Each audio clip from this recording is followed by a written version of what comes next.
तो जो पिछले श्लोक में कहा था कि वेद जो हैं वो त्रिगुण विषयी हैं, तो यहाँ पर एक एग्जाम्पल से भगवान जी समझाते हैं कि जब एक महान जलाशय, हर तरफ से भरा हुआ महान जलाशय प्राप्त हो जाए, तो फिर जैसे कोई छोटा सा तालाब है, सरोवर है, एक ही बात है वैसे, कुआं है, कूप जिसे कहते हैं, कोई बावड़ी है, जो जल के सामान्य स्रोत हैं, जो आजकल की तो ये बात नहीं है, पुरानी बातें हैं। तो उस समय में घर में टैप तो आती नहीं थी, तो पानी लेने के लिए बावड़ी, कुएं, सरोवर आदि होते थे। तो उसी की एग्जाम्पल देते हुए भगवान जी समझा रहे हैं कि यदि कोई बहुत बड़ा जलाशय, अब जैसे हम बात करते हैं, जैसे कोई गंगा के किनारे रहे, तो फिर उसे पानी के लेने के लिए, अपने जल की आपूर्ति करने के लिए कहीं किसी कुएं पे जाना, किसी बावड़ी में जाना, या कहीं किसी सरोवर से पानी लाने की कोई आवश्यकता नहीं है।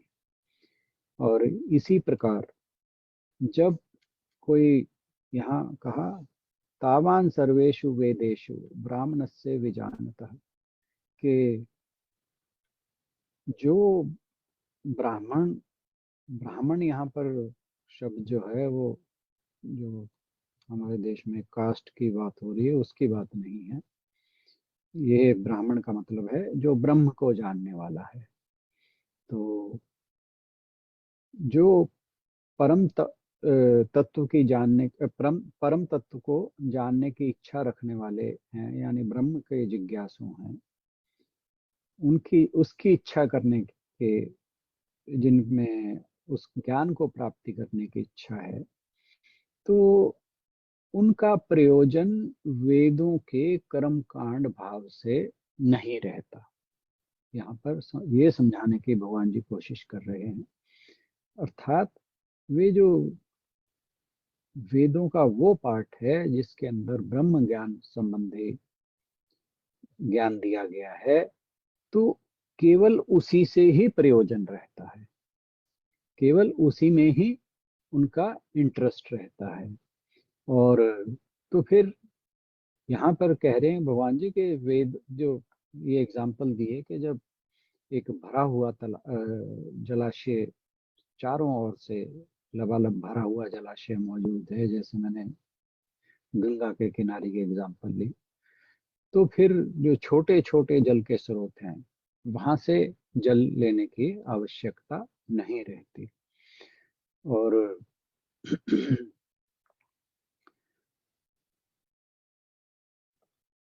जैसे जब बहुत गर्मियां हो जाती हैं, तो या एक हम और एग्जांपल लेते हैं कि जैसे बच्चा होता है जब, तो उसे बचपन में खेलने के लिए उसे बहुत तरह के खिलौने चाहिए होते हैं। कभी वो छोटे छोटे किसी भी प्रकार के खिलौने ला के दे दो, रोज नए नए ला के दे दो, वो बहुत खुश रहता है। और जैसे ही वो पुराना हो जाता है, उसे नई की इच्छा जाग जाती है। तो लेकिन जैसे जैसे वो बड़ा होता जाता है, अब जैसे मान लो कोई बच्चा स्कूल गोइंग या हायर स्कूल के लिए चला जाता है, तो फिर वो आपसे खिलौने नहीं मांगता, फिर वो कहेगा मुझे बाइक लेके दो। तो उसकी अब जो दृष्टिकोण है वो थोड़ा व्यापक हो गया है, उसे उसकी इच्छा बड़ी हो गई है। तो इसी प्रकार जो मनुष्य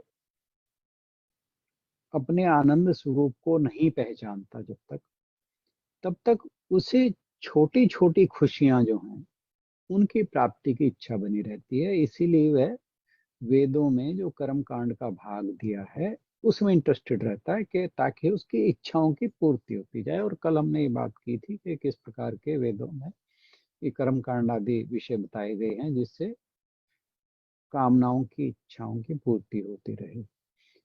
तो जब तक मनुष्य को परमानंद के बारे में नहीं पता कि कुछ ऐसा भी है जिसको प्राप्त करने के बाद फिर छोटे छोटे सुख जो हैं उनमें इंटरेस्ट नहीं रह जाता। जैसे बच्चा बड़ा हो गया तो उसे कहा कि भाई मुझे बाइक चाहिए, फिर वो छोटी छोटी कारें या छोटे छोटे खिलौने वो उसके इंटरेस्ट के नहीं रहते।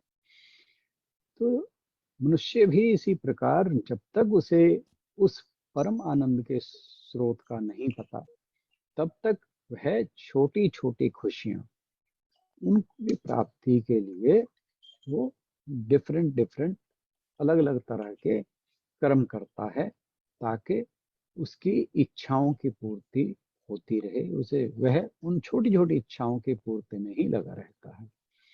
और इसमें जो वेदों का कर्म कांड भाग है उसमें बताया कि ये यज्ञ करने से, ये कर्म करने से, इस प्रकार का दान करने से यह प्राप्ति होगी या स्वर्ग आदि की प्राप्ति होगी।